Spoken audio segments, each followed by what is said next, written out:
उसकी तौफीक से आज हमने सूरह आल इमरान से आयत नंबर 118 की तिलावत की है। दुआ है अल्लाह रब्बुल आलमीन हमें इस आयत मुबारका का माना मफ़हूम समझ कर अमल की तौफीक अता फरमाए। यह आयत मुबारका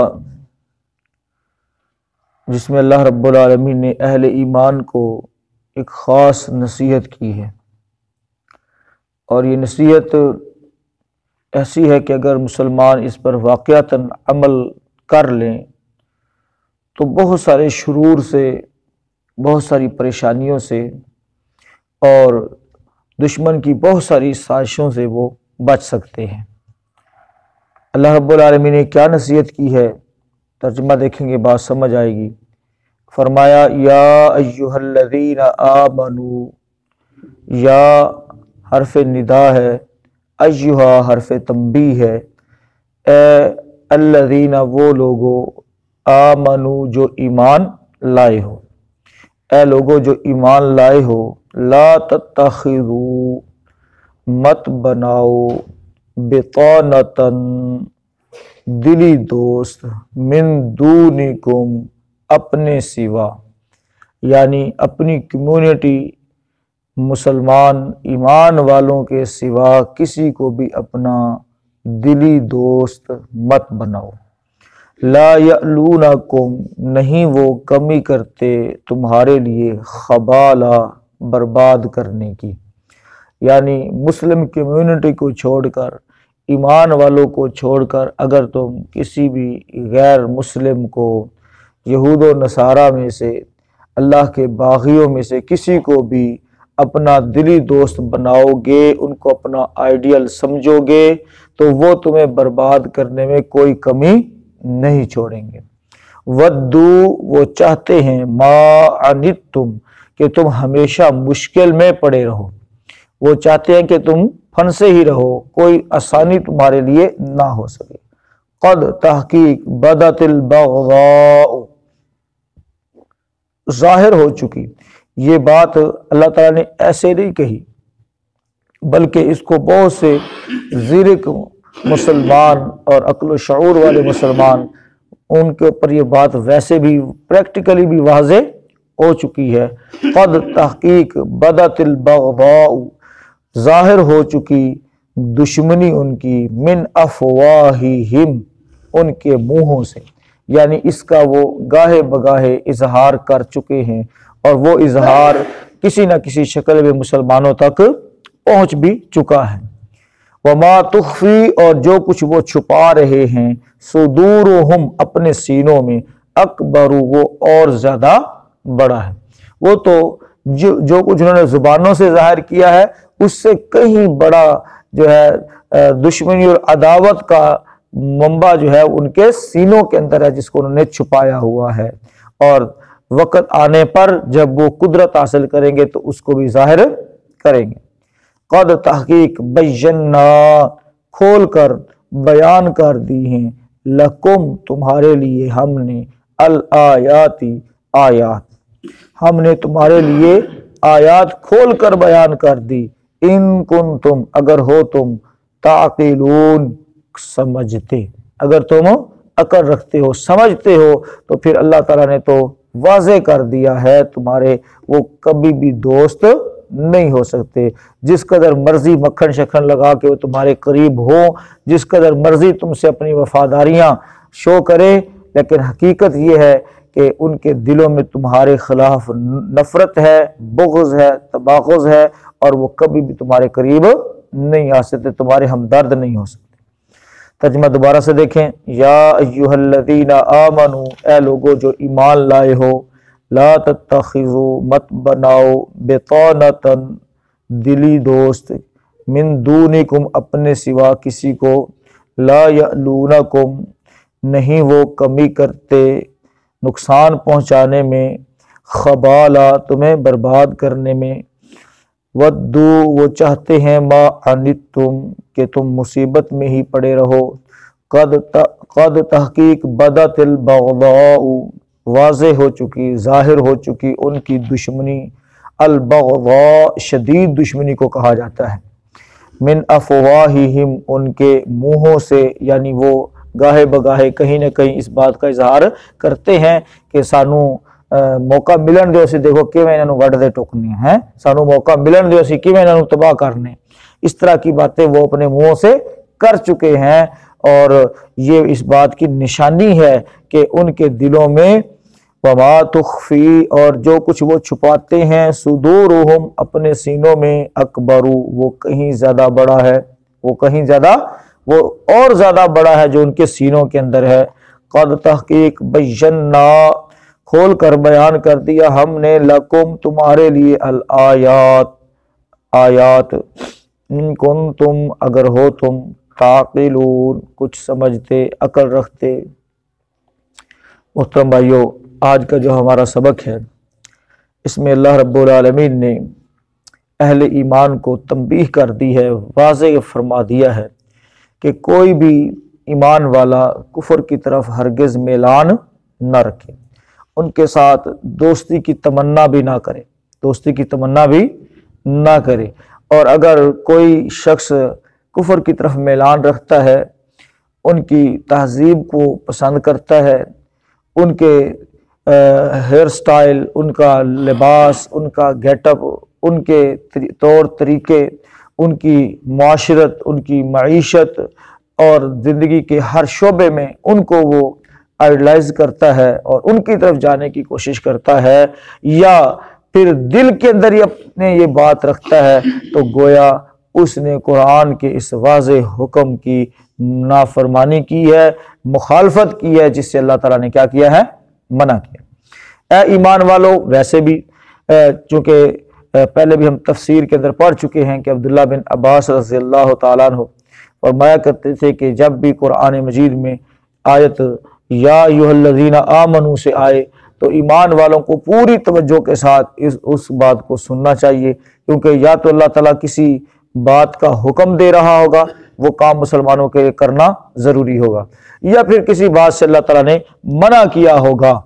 तो अल्लाह रब्बुल आलमीन ने यहाँ पर मना किया या हुक्म दिया है, मना किया है। तो जैसे हुक्म पर अमल करना ज़रूरी है, ऐसे ही मनहियात पर भी अमल करना ज़रूरी है, जिस बात से अल्लाह ने मना कर दिया। तो यहाँ पर अल्लाह रब्बुल आलमीन ने ना सिर्फ मना किया बल्कि जिस चीज़ से रोका जा रहा है उसकी खराबी भी जिक्र कर दी कि वो कितनी बड़ी खराबी का बायस है और किस कदर ये अल्लाह के दुश्मन तुम्हारे भी दुश्मन हैं। और इनका जो पंजाबी कहते हैं ना, वाह नहीं चलता पाया है जी, इनको अभी तक कह लो कि उस तरह का मौका नहीं मिला, और अगर इनको मौका मिल जाए तो जिस कदर ये इस्लाम के खिलाफ अब साजिशें कर रहे हैं, इससे बड़ी बड़ी साजिशें, क़यामत खेज साजिशें ये करना शुरू कर देंगे। वैसे तो इंसान समझता है कि नहीं, आज दुनिया के अंदर हिस्ट्री चल रही है, लोग दुनिया के अंदर कह रहे हैं कि जनाब जी सारे इंसान ह्यूमनिस्ट और पता नहीं कौन कौन से नजरियात लोग पेश कर कि इंसान होने के नाते सब की कदर करनी है। भाई, इंसान होने के नाते सब की कदर करनी है, लेकिन जो इस्लाम के खिलाफ खड़ा होगा, अपनी तवानाइयों को इस्लाम के खिलाफ खड़ा करेगा, हमारा उसके साथ कोई ताल्लुक नहीं, क्योंकि उसने इंसानियत की सबसे बड़े मोहसिन दीन के खिलाफ वो बरसरे पैकार हुआ है। और हमें तुम इंसानियत का दर्स देते हो। इस्लाम सबसे ज्यादा जो है वो इंसानियत की कदर सिखाता है, ना सिर्फ इंसानियत की बल्कि हर जानदार और बेजान चीज की कदर इस्लाम सिखाता है। और आज सारे यहूदी काफिर जालिम वो इस्लाम के खिलाफ खड़े हैं, और जब वो मुसलमानों पर बम मारें, मुसलमानों के ऊपर बमबारी करें और लाखों लोगों को यकमुश्त एक एक मुल्क के अंदर शहीद कर दें, उस वक्त इंसानियत कोई नहीं जागती। और जब मुसलमान रिएक्शन के तौर पर, अपने दिफा के तौर पर खड़े हों, तो उस वक्त सबको इंसानियत याद आ जाती है। तो मोहतरम भाइयों, ये दोहरा मयार दुनिया के अंदर जो कायम हो चुका है, इसने मुसलमानों को का बेड़ा गर्क कर दिया है। और जनाब मुसलमान भी, अल्लाह ताला मुआफ़ फरमाए, कलमा पढ़ने वाले, वो भी इस बात को लेकर, या फिर जो उनके टुकड़ों पे पढ़ रहे हैं, वो कह लो कि यहूदियत नवाज हैं, ईसाइयत नवाज हैं, या फिर मोहतरम भाइयों लिबरल इज़्म से मुतासिर हैं, तो वो भी ये बात राग अलापना शुरू कर देते हैं कि देखो जी इस्लाम तो बड़े अमन का दीन है, इस्लाम अमन का दीन है। मोहतरम भाइयों, इस्लाम, इसके अंदर शक वाली बात नहीं है कि इस्लाम अमन का दीन है, लेकिन कब जब दुश्मन इस बात को तस्लीम करे और वो मुसलमानों के ऊपर कोई हाथ या मुसलमानों के ऊपर किसी किस्म का जुल्म ना करे, तब इस्लाम जो है वो अमन का दीन है। और याद रखें, इस्लाम इंसाफ का दीन भी है, सिर्फ अमन का दीन नहीं। आज इन दो जुमलों ने सारे मुसलमानों को तबाही के दहाने पर ला खड़ा किया है। एक ये जुमला कि इस्लाम जो है वो अमन का दीन है, लेकिन इसकी हकीकत क्या है कि अमन इस्लाम किन अदवार में और किन औकात के अंदर चाहता है, इसको हम भूल गए हैं। और दूसरी ये बात कि पर्दा जो है वो निगाह का होता है, पर्दा आंख का होता है, निगाह का होता है, या बल्कि आंख और निगाह नहीं, दिल का होता है। इस बात ने भी हमें क्या कर दिया है, नंगा कर दिया है। तो ये दो जुमले जो मुहतरम भाई चल रहे हैं, तो इसने मुसलमानों को तबाही के दहाने पर पहुंचा दिया है कि पर्दा दिल का है, सारी इंसानियत क्या हो रही है, नंगी हो रही है। और दूसरा, इस्लाम अमन का दीन है, कोई एक गाल पे चप्पल लगाए दूसरी आगे कर दो, जब ठीक है जी चल रहा है, मीठे मीठे बनकर चलेंगे, कोई जो हमें नुकसान पहुंच। मोहतरम भाइयों, याद रखे, इस्लाम अमन का दर्स देता है उन हालात में जब दुश्मन भी अमन चाहता हो, दुश्मन बरसरे पे कार हो, दुश्मन चढ़ाई कर रहा हो, और इधर से हम जनाब अमन करें, तो ये अमन नहीं होगा बल्कि ये बुज़दिली होगी।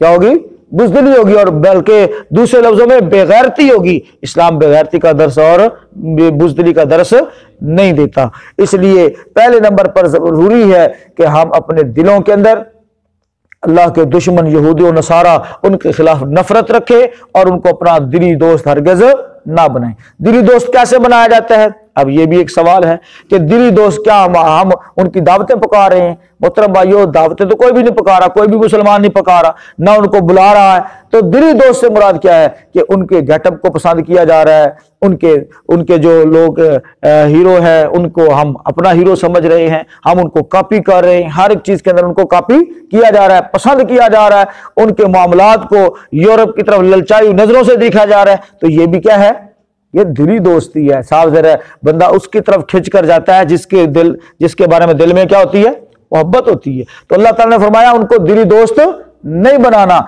और दिली दोस्त का एक मतलब यह भी है कि इस्लामी मुआशरे के अंदर, इस्लामी मुल्कों के अंदर कलीदी जो ओहदे हैं उनके ऊपर इनको जो है ना रखा जाए। किनको? जो अल्लाह के दुश्मन हैं। अब जहां पर पाकिस्तान के अंदर जनाब कंपेन चली, राणा भगवान दास को जनाब चीफ जस्टिस मुकर्रर किया जाए, राणा भगवान दास को जनाब सदर बनाया जाए, क्योंकि यहाँ पर यानी बहुत सारी चीजें चलती रहती हैं। और इसी तरह से ऐसे लोग जिनके अकायद दुरुस्त नहीं है, कल को कोई कादियानी जो है वो खड़ा हो जाए, क्योंकि वो अल्लाह के दुश्मन है, वो खड़ा हो जाए कि मुझे जनाब, मैं चूंकि पाकिस्तान का रिहायश हूं, मुझे सदर बनाया जाए, मेरी क्वालिफिकेशन इतनी है या मेरा वोट बैंक इतना है। नहीं मोहतरम भाइयों, अल्लाह रब्बुल आलमीन इससे मना फरमा दिया है। और सीरत भी हमें यह बताती है, उमर रज़ी अल्लाह ताला अन्हो से अबू मूसा अशरी रज़ी अल्लाह ताला अन्हु ने इजाजत चाही कि मेरे पास कातिब कोई नहीं है, एक नसरानी लड़का है, मैं उसको खतो किताबत के लिए रख लूं, वो लिखना पढ़ना जानता है। तो उमर रज़ी अल्लाह ताला अन्हु ने डांट कर कहा, अल्लाह तुझे मौत दे। हालांकि उमर रज़ी अल्लाह ताला अन्हु एक मुसलमान के लिए बद्दुआ तो नहीं कर सकते, फरमाया कि अल्लाह तुझे मौत दे तो कि तू मुसलमानों की अमानतें एक ऐसे शख्स के सुपुर्द कर रहा है जिसका कोई दीन ही नहीं है। यानी उसको सिर्फ कातिब रखना कि वो साहब जरा लिखेगा, कोई भी आर्डर पेश किया जाएगा, कोई भी आर्डर पास किया जाएगा, वो लिखेगा, उसके नोटिस में पहले आएगा और फिर वो अपने हम मजहबों को ये बात बता सकता है, मुसलमानों की सिक्रेसी लीक हो सकती है, ये सारी चीजें। तो जबकि अगर हम देखें हमारे कलीदी ओहदों के ऊपर किनको जो है प्रमोट किया जा रहा है, फौज के अंदर एक आम मशहूर बात है भाइयों, मशहूर बात ऐसे नहीं हो जाती, आखिर कोई ना कोई मसला उसके अंदर होता है, ठीक है, कि जनाब बड़े बड़े ओहदों के ऊपर कादियानी जनाब जा रहे हैं। इसी तरह से मुहतरम भाइयों दीगर शोबों के अंदर कादियानी आगे जा रहे हैं। तो अल्लाह रब्बुल आलमीन ने इस बात से सख्ती से मना फरमाया है कि ये तुम्हारे दुश्मन हैं और इनके मुंह से तुम्हारी दुश्मनी वाज़े हो चुकी है। और इसी तरह से इनके जो दिलों के अंदर है वो सिर्फ मौके की तलाश में है। जो इनके दिलों के अंदर तुम्हारे खिलाफ नफरत का तूफान है वो वक्त आने पर फटेगा, वो वक्त आने पर वाज़े होगा। ये लावा पक रहा है, लिहाजा इनके साथ दोस्ती ना लगाओ। अल्लाह ने खोल खोल कर बयान कर दी। अब भी अगर मुसलमान इस बात को ना समझें और अपनी जिम्मेदारियों को अदा ना करें, अब भी अगर उनके खिलाफ नफरत का इजहार ना करें, अब भी अगर मुसलमान उनकी तरफ जो है ललचाई हुई नजरों से देखें, तो ये अल्लाह का कसूर नहीं बल्कि ये किसका कसूर होगा? मुसलमानों का कसूर होगा। अल्लाह ने वाज़ेह कर दिया, 1400 साल पहले नाज़िल फरमा दी ये बातें। तो इसलिए मोहतरम भाइयों, हमें चाहिए कि हम सही अल अक़ीदा और इसी तरह से जो मुसलमान अहले ईमान उनके साथ दोस्ती लगाएं, उनकी हमदर्दी करें और किसी और की तरफ ललचाई हुई नजरों से हरगिज़ ना देखें। अल्लाह से दुआ करते हैं बात को समझने की, अमल की तौफीक अता फरमाए। देख लीजिए जो बात समझ आए।